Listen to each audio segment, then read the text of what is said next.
بسم الله الرحمن الرحيم. عن عائشة رضي الله تعالى عنها قالت قال رسول الله صلى الله تعالى عليه وسلم السواك مطهرة للفم ومرضاة للرب. رواہ الدارمی. نبی کریم صلی اللہ علیہ وسلم نے ارشاد فرمایا، مسواک منہ کو صاف کر دیتی ہے اور پروردگار کو راضی کر دیتی ہے۔ دوستو، مسواک کے بہت سے فائدے ہیں۔ نبی کریم صلی اللہ علیہ وسلم نے اس روایت میں دو فائدے بیان فرمائے ہیں۔ ایک تو یہ کہ یہ منہ کو صاف اور پاکیزہ کر دیتی ہے، اور دوسرا یہ ہے کہ یہ اللہ کو راضی کر دیتی ہے۔ اور ظاہر ہے یہ کتنا بڑا فائدہ ہے کہ مسواک کرنے سے اللہ کی رضا حاصل ہوتی ہے۔ اسی وجہ سے ہمیں نبی کریم صلی اللہ علیہ وسلم کے معمولات میں مسواک کا بہت ہی اہتمام ملتا ہے۔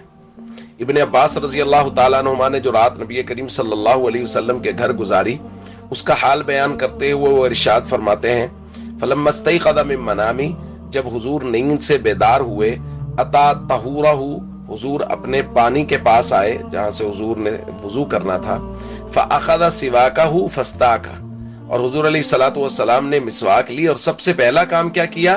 مسواک کی۔ اسی طرح نبی کریم صلی اللہ علیہ وسلم نے صحابہ کرام کو بھی اس کی بارہا تاکید فرمائی، بلکہ ایک روایت میں تو فرمایا، اکثر تو علیکم فی السواک، میں نے مسواک کے معاملے میں تمہیں بارہا تاکید کی ہے کہ مسواک ضرور کرنی چاہیے۔ اور نبی کریم صلی اللہ علیہ وسلم اس کی بارہا تاکید بھی فرماتے تھے، اور نبی کریم صلی اللہ علیہ وسلم کا عمل بھی مستقل مسواک کو کرنا تھا۔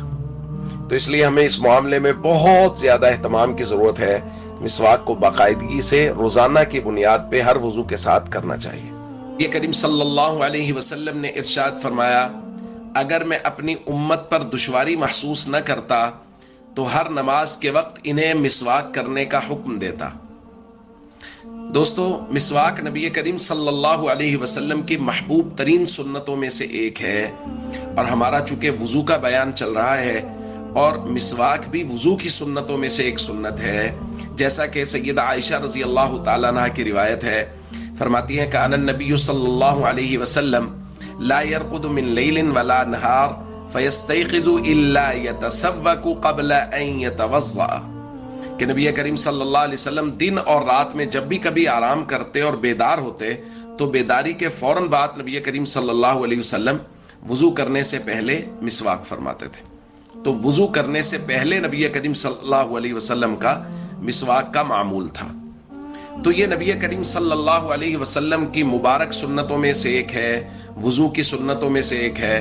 ہمارے معاشرے میں یہ بڑا مسئلہ ہو رہا ہے کہ اب مسواک سے دن بدن ہم لوگ دور ہوتے چلے جا رہے ہیں۔ کسی آدمی نے جیب میں مسواک ڈالی ہوئی ہو، جیب میں رکھی ہوئی ہو، تو لوگ اس کو معیوب سمجھنے لگ گئے ہیں۔